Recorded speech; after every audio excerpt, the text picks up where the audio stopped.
In this video, we are going to discuss about configuring a line password for console and auxiliary ports.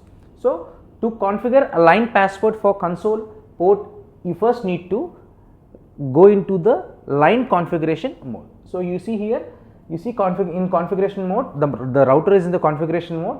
So, when you type line console question mark, which is for help, it will prompt you like 0-0 first line number.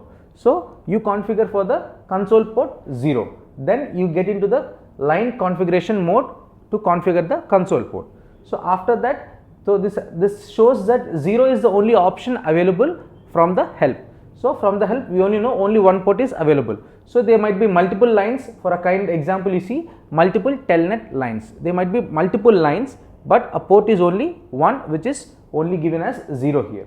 Second, you need to specify the line number and also which console port you are configuring for. So, you see the syntax here.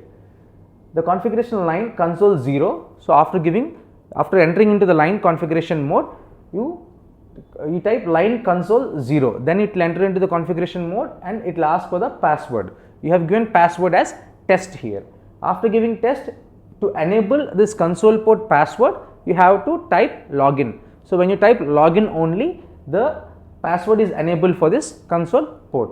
So, by this way the console port password is enabled. The same way we'll go with the auxiliary line here.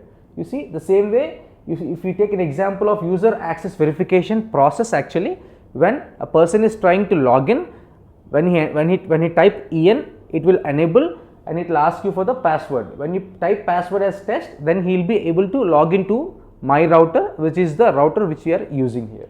So, the same way is configured with the console password here. You can see the line configuration mode auxiliary 0. So, that for auxiliary port, line configuration is aux 0 and the password is prompted to enter, which is test. Then when you enter login, this test password is configured on the router for the user access verification. By this way, we have auxiliary and console lines passwords are configured. So, by this verification process, we can have a secure and restrict the malicious user to entering into our devices, which is a mechanism of the iOS.